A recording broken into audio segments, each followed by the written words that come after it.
기도하시겠습니다. 하나님 아버지 감사합니다. 이 아침에 주일 아침에 주님 저희를 불러주셔서 하나님께 예배할 수 있도록 이곳으로 부르시고 또 예배 전에 성역 공부로 시작할 수 있게 하시니 감사합니다.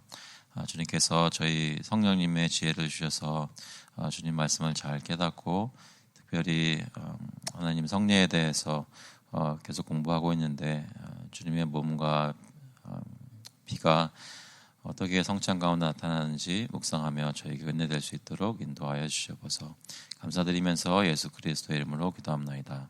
아멘. 안녕하셨어요. 오늘 소율이 문답 96번 계속 보고 있습니다. 세 번째 시간인데요. 제가 질문을 읽겠습니다. 답을 같이 읽도록 하겠습니다. 주의 성찬이 무엇인가? 주의 성찬은 곧 성례이니 그리스도의 정하신 대로 떡과 포도즙을 주며 받는 것으로 그 죽으심을 나타냅니다. 합당하게 받는 자들은 육체와 정력으로 참여함이 아니요 믿음으로써 그의 몸과 피에 참여하여 자기의 신령하게 받은 양육과 은혜 중에서 장성함으로 그의 모든 효험을 받음이다. 성례에 대해서 말씀 나누면서 어떤 것이 정말 그리스도의 몸이고 그리스도의 몸을 나타낸다는 것 무엇인지 계속 볼 텐데요. 성경 말씀 잠시 읽으면서 또 생각해 보도록 하겠습니다. 밑에 보시면 1번과 2번 누가복음과 고린도전서 두 구절에 나와 있는데요. 누가복음 22장 19절부터 같이 읽어보겠습니다. 또 떡을 가져 감사기도 하시고 떼어 그들에게 주시며 이르시되 이것은 너희를 위하여 주는 내 몸이라 너희가 이를 행하여 나를 기념하라 하시고 저녁 먹은 후에 잔도 그와 같이 하여 이르시되 이 잔은 내 피로 세우는 새 언약이니 곧 너희를 위하여 붓는 것이라. 고린도전서 11장 23절부터 읽어보겠습니다. 내가 너희에게 전한 것은 주께 받은 것이니 곧 주 예수께서 잡히시던 밤에 떡을 가지사 축사하시고 떼어 이르시되 이것은 너희를 위하는 내 몸이니 이것을 행하여 나를 기념하라 하시고 식후에 또한 그와 같이 잔을 가지시고 이르시되 이 잔은 내 피로 세운 새 언약이니 이것을 행하여 마실 때마다 나를 기념하라 하셨으니. 이번에 나와 있는 고린도전서 10장 16절부터도 읽어보겠습니다. 우리가 축복하는 바 축복의 잔은 그리스도의 피에 참여함이 아니며 우리가 떼는 떡은 그리스도의 몸에 참여함이 아니냐. 떡이 하나요 많은 우리가 한 몸이니 이는 우리가 다 한 떡에 참여함이라. 성찬에 참여하면서 그 떡을 먹으며 잔을 마실 때에 하나님의 아들이신 그리스도의 몸에 우리가 참여한다고 합니다. 그것의 의미를 저희가 계속 살피고 있는데요. 오늘 토론 질문 보시면 질문이 이렇게 되어 있습니다. 하지만 우리 구주께서 이 성례를 제정하시면서 이것은 내 몸이니 라고 말씀하신 것은 분명하지 않은가? 빵이 그의 실제 몸으로 변화하지 않았다면 그렇게 말씀하셨겠는가? 지난번에 이어서 얘기하는 주제는 가톨릭에서 얘기하는 것처럼 성찬에서 그 떡이 신부가 축복을 하고 나면 그러면 정말로 그리스도의 몸으로 변하느냐? 가톨릭에서는 그렇다고 얘기하거든요. 화채설이라고 해서 그 물질이 그 본질이 변한다고 생각을 합니다. 하지만 저희는 그렇게 생각하지 않죠. 왜냐하면 빵은 빵이죠. 지난번에 거의 30분, 40분에 걸쳐서 빵은 빵이라는 얘기를 계속 했던 것 같아요. 빵은 빵 그대로 남아있다.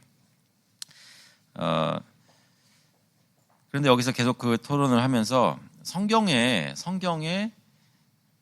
그 떡을 가리켜서 예수님이 이것은 내 몸이다라고 예수님이 말씀하시지 않았는가? 그것은 분명하지 않은가라고 토론 질문에서 얘기하는 것이죠. 그렇다면 우리가 아무리 이해하기 힘들어도 예수님이 하신 말씀이니까 이것은 이제 무엇인가가 변해서 그리스도의 몸이라고 우리가 받아들여야 되는 것이 아니냐라고 하는 질문에 토마스 벤슨드 목사님은 이렇게 답을 합니다. 답을 한번 읽어보겠습니다. 1번에 나와 있는 답 읽어보겠습니다. 만일 모든 성경의 표현이 문자적으로 해석되어야 한다면 이 표현도 그렇게 이해되어야 하는 어떤 이유가 있을 것이다. 하지만 우리는 성경에서 종종 비유적인 표현들을 보게 되며 특히 그리스도에 관해서 그렇다. 모든 것을 다 문자적으로 해석하는 것이 바른 성경의 해석 방법이 아니라는 것이죠. 어떤 것들은 문자적으로 봐야 하는 것도 있지만 어떤 것들은 상징적으로 봐야 하는 것이 있고, 계시록 같은 데 보면 이것은 상징이니라고 말씀하는 것 자체가 있습니다.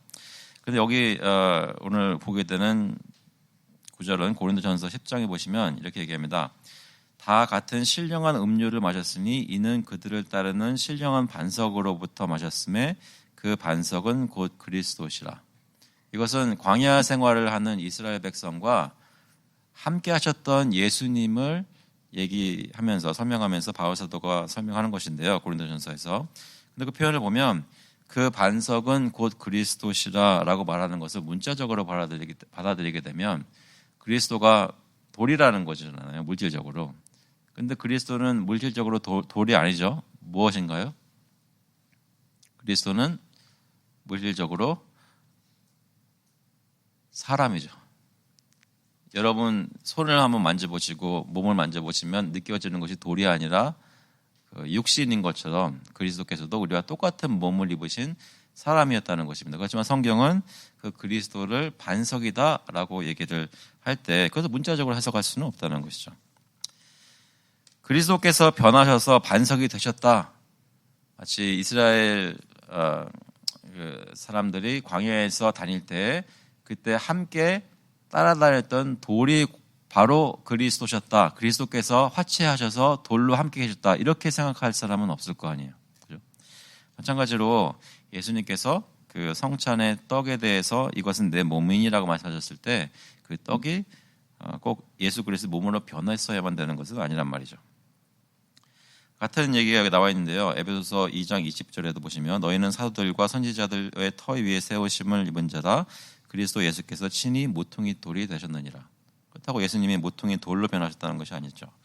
그렇다면 여기 2번 계속 설명하는 거 보면요.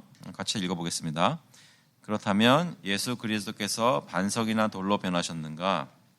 유대인의 성례에서 유월절 양이 유월절이라고 불리는 것처럼 그리스천 성례의 빵은 그리스도의 몸이라 불린다. 유월절 양은 진정한 의미에서 유월절이 될 수 없다. 유월이라는 것은 천사가 애굽의 장자들을 치고 있을 때 이스라엘 백성들의 집을 건너뛴 것을 두고 말한다. 유월절 양이 천사의 이러한 행위로 변했다고 하는 것은 얼마나 말이 안 되는 것인가. 현재 존재하는 본질은 당연히 성질이나 예전에 일어난 행위로 변할 수 없다. 하지만 그것은 그 행위의 표징이나 기념이다. 그러므로 이 성례의 빵은 그리스도의 실제 몸이라는 것이 아니며 그 성질을 가지지 않은 다른 분질로 바뀌었다는 것이 아니다. 빵은 그리스도의 몸의 표징이며 우리를 위해 십자가에 못 박히신 그리스도의 몸을 기념하는 것이다. 이해되시죠? 이거는 만약에 이해가 안 되시거나 못 하시겠다고 하면은 좀 문제가 있습니다. 이 비유하고 상징한다는 것은 성경에 종종 나타나는 표현이고 성경을 읽을 때 문자적으로 그러니까 하나님의 말씀이니까 하나님의 말씀이 있는 그대로 받아야지라고 하는 것을 잘못하게 하면 이 해석이 큰 문제들이 생긴다는 것이죠. 여기서 잠깐 저희가 성경 해석할 때 가지는 입장과 복음주의 분들 중에 특히 세대주의를 따르는 분들의 해석 방법하고 차이점이 있다면 대표적인 것이 그것입니다. 그러니까 성경을 문자적으로 해석하려는 성향이 그 세대주의를 따르는 분들에게는 많이 있다는 것이죠. 하지만 개혁주의에서는 그렇게 생각하지 않습니다. 성경은 그 성경이 어디에 나와 있는 무엇이냐에 따라서 어떤 것들은 문자 그대로 받아들여야 하는 것들이 있고 어떤 것들은 당연히 비유이고 상징이다라고 생각하는 것들이 있는 것이죠. 그 큰 차이가 아닌 것 같은 그 해석 방법에 따라 성경의 많은 곳을 이해하는 것이 세대주의와 개혁주의가 많이 다릅니다. 특히 종말론 부분에 가면 성경 전체를 어떻게 읽고 있느냐가 종말에 어떤 일이 있을 것이냐에 따라 어떤 일이 있을 것이냐를 얘기하는 것에서 큰 차이를 보이게 되는 것이죠. 이해되시나요? 여러분은 성경을 읽을 때 하나님의 말씀으로 받아들이십니까? 하나님의 말씀을 받아들인다고 할 때 하나님의 말씀하신 그 뜻을 왜곡하지 않고 읽으면서 이해해야 되잖아요. 그런데 하나님의 뜻을 왜곡하지 않고 읽는다는 것은 항상 문자적으로 읽으라는 말이 아니라 하나님이 진짜로 어떤 말씀하셨을 때 그 말씀하신 의미를 읽어야 한다는 말씀이죠. 여러분 혹시 부부 사이에 얘기를 나눌 때 남편이 당신이 이거 사가지고 오랬잖아 라고 얘기를 하면 아내가 내가 언제 그것을 사가지고 오라 그랬니? 라고 얘기했던 것, 그런 경험들이 혹시 있으신가요? 남편이 틀린가요? 아내가 틀린가요? 무슨 말씀인지 충분히 알 것 같아요. 그러니까 아내 입장에서는 내가 언제 그것을 먹고 싶다고 했어 했는데 남편의 입장에서는 먹고 싶다고 했잖아 라고 하는 거예요. 이게 무슨 말씀인지 아시겠죠? 진짜로 아내가 의미한 것이 무엇인지를 남편이 깨닫지 못한 것이고 남편은 문자적으로 그 말을 들었던 이런 일들이 비일비재한 것이죠. 그럼 아내가 자기의 말을 문자적으로 해석한 남편을 탓하는 것이 잘못된 것일까요?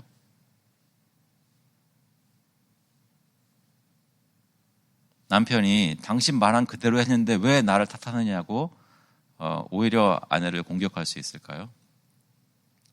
하나님이 여기서 그리스도께서 이것은 내 몸이라고 말씀하셨는데 몸이 아니라고 생각하는 것은 예수님 말씀에 거역하는 것이라고 예수님한테 가서 말씀하면 예수님이 내가 언제 그것이 내 몸이라고 했니? 라고 말씀하시면 뭐라고 하시겠어요? 무슨 말씀인지 아시겠죠? 저희에게 지혜를 주시고 읽을 때 성령께서 깨닫게 하시는 것이 분명히 있다는 것입니다. 어떤 것들은 그대로 받아들이고 어떤 것들은 그것에 숨겨진 의미를 파악해야 될 때가 있다는 것이죠. 그래서 이 빵은 그리스도의 몸이라는 것을 나타내는 데 쓰임받게 하려고 예수님께서 그 성찬이라는 것을 제정하셨다는 것이지, 그 성찬에 사용되는 그 요소들이 그리스도의 몸으로 물리적으로 변해서 카톨릭에서 가끔 하는 것처럼 이제는 그 떡이 가는 곳마다 예수께서 함께 하시는 어떤 효력을 가진 것으로 이렇게 대하는 것은 이건 미신이란 말이죠. 아시겠죠? 그래서 그것에 대한 것을 특히 종교개혁 때 종교개혁 하셨던 분들이 특히 그런 미신적인 것을 타파하기 위해서 이런 부분에서도 많이 지면을 하려는 것을 볼 수 있습니다. 17번 보시면 비슷한 얘기죠.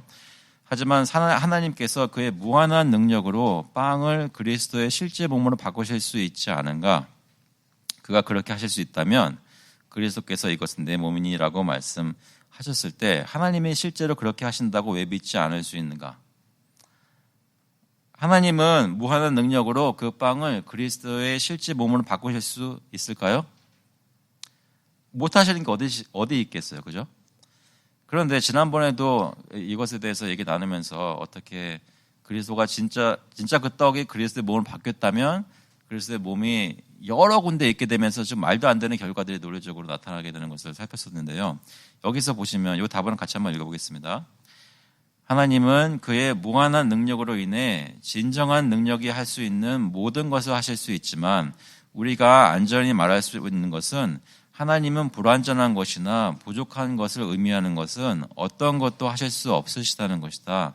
모순되는 것을 실제가 되게 하시는 것이나 말도 안 되는 허황된 것과 신성모독의 결과를 낳는 것을 하시는 것이 그런 것들이다.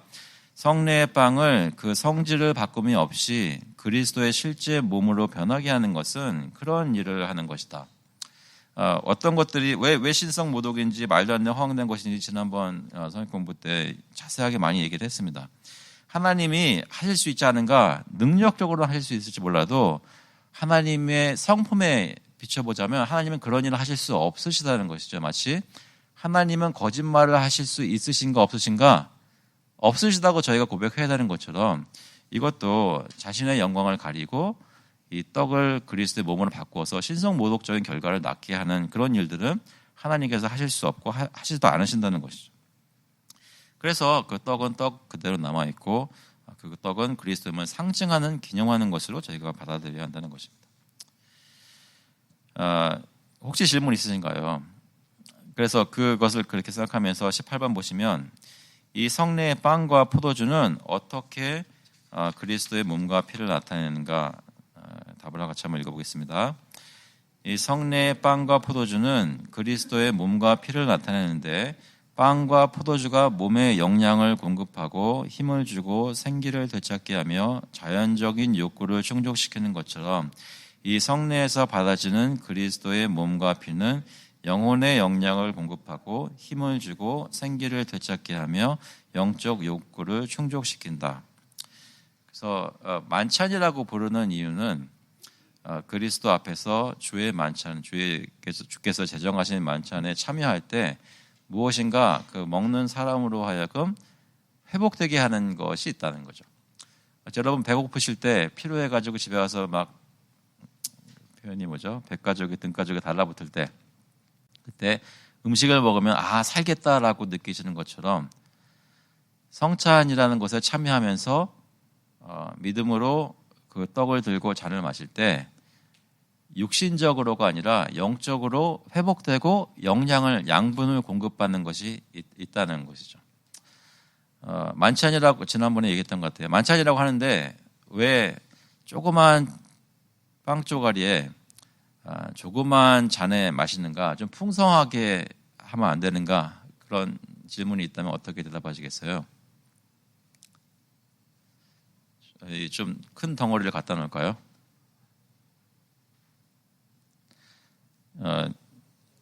오히려 실제로 물질적으로 저희가 섭취하는 것을 작게 함으로써 오히려 그 뒤에 담겨져 있는 영적인 풍성함을 더 생각하게 만들려는 의도가 있었다고 종교개혁 이후에 신학자들은 이해를 합니다. 그러니까 오히려 더 간단한 눈에 보이는 간단한 모양이 그 뒤에 눈으로 볼 수 없는 영적인 풍성함을 더 생각하게 만든다는 것이죠. 그래서 내가 지금 이 성찬에 참여하는 것은 내가 이 물질을 받아 넣었기 때문에 내가 복받는다는 것이 아니라 마치 화채서를 믿는다면 그런 식으로 생각을 할 수밖에 없겠죠. 그것이 아니라 이 물질이 아니라 내가 믿음으로 참여했을 때 여기에 함께 영적으로 임재해 계시는 그리스도의 풍성함이 나를 채운다는 것을 묵상하고 믿도록 이 성찬이 그렇게 고안되었다는 것입니다. 이해되시나요? 한 가지 저희가 생각을 해봐야 되는 것은 그럼 내가 지난번에 마지막으로 성찬에 참여했을 때 진짜로 영적으로 배불렀는가?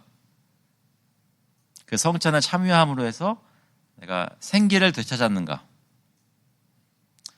여러분 요즘 신앙생활 하실 때 이렇게 활력이 있으신가요?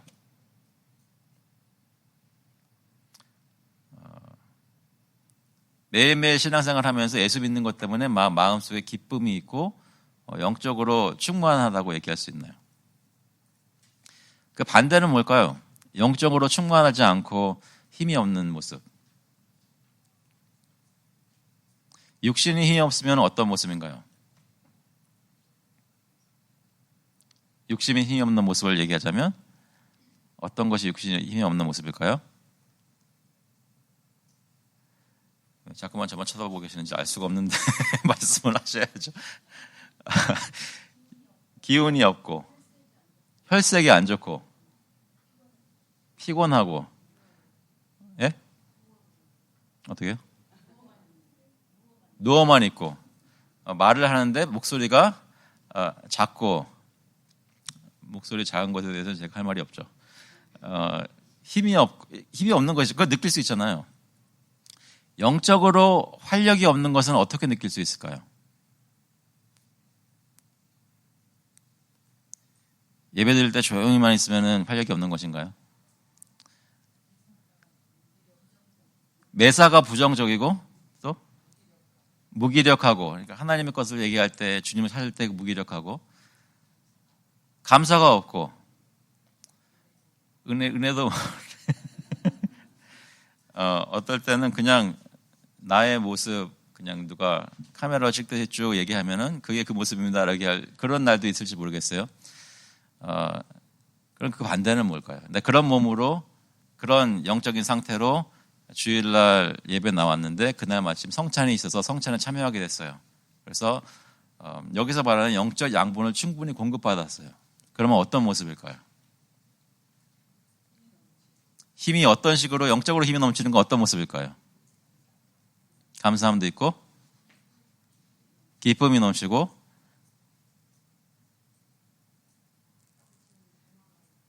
예수님 닮아가는 모습으로 계속 자라나가고 예배 드릴 때 진짜로 기도할 때 딴 생각하지 않고 정말 기도하고 사소한 것에 막 눈 귀에 쏠려가지고 이렇게 디스트랙 되지 않고 그런 일들이 내가 믿음으로 성찬에 참여했기 때문에 여러분이 실제로 느끼셨던 체험이냐는 말씀입니다. 지난번에 성찬에 참여했을 때 그렇게 느끼셨는지요? 그렇게 느낄 수 있으려면 저희가 계속 이제 앞으로 살피겠지만 믿음으로 참여를 해야 예수 그리스도를 믿는 믿음으로 참여를 해야 그 성찬의 복에 참여할 수 있다는 것인데요. 그것을 가지고 그러면 우리 이 화제설에서 계속 얘기를 했던 것은 결국 그것이 중요한 이유는 내가 눈으로 보는 이 떡이 물질적으로 나를 윤택하게 하는 것이 아니라 그리스도의 물질적인 몸이 나에게 들어와서 내가 어떤 아무런 것도 생각 안 해도 자동적으로 나를 성화시키는 것이 아니라 내가 믿음으로 참여할 때 예수께서 약속하신 영적인 복들이 나를 새롭게 만드시고 언약의 약속들을 갱신한다는 것을 믿음으로 경험해야 한다는 것이죠. 그것을 강조하기 위해서 계속 화제설이 잘못됐다고 얘기를 하는 겁니다. 그래서 이것을 좀 더 보면 18번 보시면 저희가 18번 제가 봤죠. 19번 보시면 목사가 빵을 들어 나누고 잔을 들어 회중에게 나눠주는 행위는 무엇을 나타내는가? 목사가 빵을 들어 나누고 잔을 들어 회중에 나눠주는 행위, 이것을 영어로 보시면 in the taking the bread and breaking it 그랬어요. breaking it. 이거 근데 한국말로 번역하면 빵을 깨거나 부러뜨린다는 것이 표현이 좀 이상해서 나누는 것이라고 번역을 한 것인데요. 실제로 그 행위는 이것을 나타내죠. 하나님이 자기 아들을 들어 그리스도를 위해 십자가에서 찢기고 못 박히도록 내어주심을 나타낸다. 그리스도의 몸이 상한 것을 이 빵을 부러뜨리면서 보여주는 거예요. 그러니까 빵 부러진 것 자체가 중요한 것이 아니라 이것을 봄으로 해서 예수 그리스도의 몸이 나를 위해 찢기셨구나라는 것을 더 쉽게 기억하게 한다는 것이죠. 그래서 원래 성찬에서 어떤 모습으로 이것이 나눠줘야 하는가, 그리고 왜 나눠줘야 하는가, 그리고 언제 나눠줘야 하는가, 여러 가지 것들이 가지는 의미들이 있습니다. 또한 이 성례에서 우리의 구속자와 구주가 되도록 그를 내어주심을 나타낸다.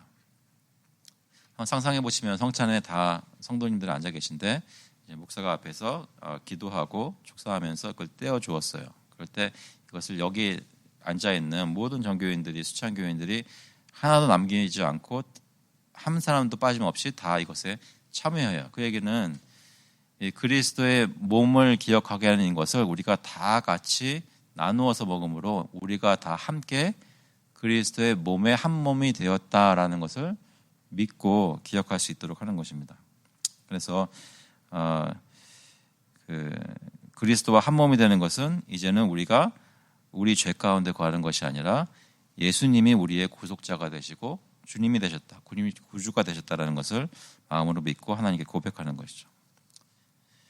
그래서 20번에 보시면 회중이 빵과 포도주를 받아 섭취하는 행위는 무엇을 나타내는가? 같이 한번 읽어보겠습니다. 회중이 빵과 포도주를 받아 섭취하는 행위는 그들이 아버지께서 그들에게 주신 예수 그리스도를 받고 성례 안에서 그를 섭취하는 것을 나타낸다. 그래서 목사가 나눠주는 것은 예수님이 어떤 십자가에서의 사역을 했는지, 어떻게 나눠줬는지를 얘기를 한다면 그 회중이 받아서 섭취하는, 먹는 행위는 한 사람 한 사람이 다 그렇게 제시된 예수 그리스도를 믿고 마음을 받아들였다는 것을 상징하는 것이겠죠. 여러분 여기 앉아 계시는, 옆에 앉아 계시는 분이 예수님 믿는 분인지를 어떻게 알까요? 최근에 혹시 대화하시면서 당신 예수 믿으세요? 라고 물어보셨어요? 아니면 그냥 예배 드리는 모습을 보면서 이렇게 좀 짐작하세요? 이분은 예수 정말 믿으시는 분이구나. 그러니까 뭐 오해는 없었으면 좋겠습니다. 저희가 교회 와서 해야 되는 게 옆에 있는 사람 예수 믿는지 안 믿는지를 판단해야 된다 그런 말씀은 아니지만, 내가 옆에 있는 사람들이 예수 믿는 사람, 나와 같은 예수를 믿고 같이 예배드리고 있다, 그 마음속에 정말 믿음이 있다는 것을 어떻게 알까요? 함께 예배드리는 행위를 통해서도 물론 알 수 있겠지만, 특히 성찬에서 목사가 기도해서 나눠주는 그 떡을 그 사람이 받아 먹는 것을 보면서 내가 먹은 떡을 이 사람도 먹었다는 얘기는 내가 믿는 예수를 이 사람도 믿는구나 라고 알 수 있다는 것이죠. 물론 그 사람이 거짓말할 수 있어요. 형식적으로만 할 수도 있어요. 그러나 적어도 그 사람이 표현하는 고백은 한 몸 대신 예수 그리스도가 부러뜨려져서 나와 내 옆에 있는 모든 사람이 나눠졌다는 것을 공식적으로 고백하는 것입니다. 성찬 때. 그러니까 교회가 연합되는 것을 가장 잘 나타내는 것은 뭐예요? 첫 번째는 예배이고 그 예배 가운데 있는 성찬이란 말이죠. 이해되셨나요? 그래서 성찬이 굉장히 중요한 겁니다. 그러니까 교회 연합을 정말로 추구하려면 가장 잘 해야 되는 것 중에 하나가 바로 성찬이 되겠죠. 전에 말씀드렸죠. 저희가 그 12월 25일 그리고 1월 1일 예배를 드렸던 그 교회, 미국 교회에서 성찬을 매주 한다고 합니다. 그 여러 가지 어려움도 있지만 그래도 고수하면서 하는 이유가 한마디로 좋더래요. 그게 좋더래요. 영적인 복을 매주 느끼는 것이 있었다고 합니다. 그래서 저희는 1년에 지금 4번 하고 있지만 주님 허락하시는 대로 자주 할 수 있도록 되었으면 좋겠고, 그리고 그냥 하는 것이 아니라 성찬의 의미가 무엇인지를 믿음으로 저희가 경험하면서 해야 한다는 것이죠. 혹시 이런 것들에 대해서 질문 있으신가요? 어떻게 생각하세요?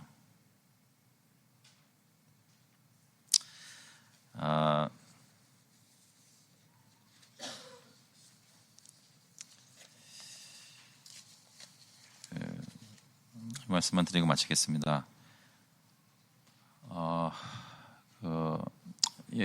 몇 달 전에 11월 달에 중고등부 학생 2명이 세례받고 입교했습니다. 그래서 그들은 이제 더 이상 그 비수찬 교인이 아니라, 저희 교회 교인 맞았어요. 그동안도. 근데 비수찬 교인이 아니라 수찬 교인이 되었어요. 수찬 교인이라는 것은 성찬에 참여할 수 있다는 것입니다. 그들이 그 두 학생이 그때 세례와 입교받고 성찬에 참여할 수 있게 되면서 저희 교회에서 성찬을 나눌 수 있는 사람이 2사람 더 생긴 거예요. 그 전에도 그런 일이 있었죠. 또 한 교우님 멤버십 마치시면서 우리 다 같이 멤버십 했을 때 이후로 또 이렇게 멤버십 하셨고, 그 전에도 멤버십 다 같이 할 때 뭐 저기 앉아 계시는 성천 형제님 세례받고 수찬 교인이 되었습니다. 저희 그런 교회의 성도들을 생각할 때 여러 가지로 생각할 수 있겠지만, 오늘 그런 것을 이렇게 생각해 봤으면 좋겠습니다. 저 사람은 나와 함께 그리스도의 몸을 나누는 사람이라는 것을 한번 생각해 봤으면 좋겠습니다. 나와 함께 한 몸 되는 것이 정말 추상적인 것이 아니라 정말 영적으로 그리스도의 몸을 나누는 사람, 성찬 때마다 그것을 확인하는 사람, 그렇게 의미를 생각하면 저희는 아직 뭐 싸우는 거 없죠. 근데 싸우려는 마음이 생길 때 나와 그리스도의 몸을 같이 나눈 사람과 감히 못 싸우겠죠. 그래도 싸우실 것 같은 그럴 수도 있으면 생각해 보시면서 이 그리스도의 몸이 한 몸 된 것을 성찬을 통해서 의미를 되새길 수 있으면 좋겠습니다. 같이 한번 기도하시고 마치겠습니다. 하나님 아버지, 그리스도의 몸과 피에 참여한다는 것이 무슨 의미인지 저희가 계속 공부하기를 원하고 또 그 의미를 되새길 때 그냥 어떤 학문적인 탐구가 아니라 실제로 저희가 교회 생활하면서 내가 어떻게 성도들을 바라보고 어떻게 교회를 생각해야 될지 교훈받는 것을 생각합니다. 주님께서 저희를 위해 십자가에 달려 죽으셨을 때 무엇을 이루시기 위해 십자가에서 몸이 찢기시고 피를 흘리셨는지, 어떻게 나의 죄를 씻으시고 어떻게 나 대신 몸이 상하셨는지를 생각하게 하시고, 그것을 기억할 때마다 또 성찬에 참여할 때마다 저희 믿음으로 예수 그리스도의 임재하심이 저희 가운데 충만해서 개개인만 영적 충만하는 것이 아니라 교회 안에 성령이 정말로 함께 충만하셔서 저희가 한몸 된 사람들로 서로 대화하고 서로를 생각하고 서로를 격려하고 위에 기도하는 저희 교우들이 될 수 있도록 주님 인도하여 주시옵소서. 감사드리면서 예수 그리스도의 이름으로 기도합나이다.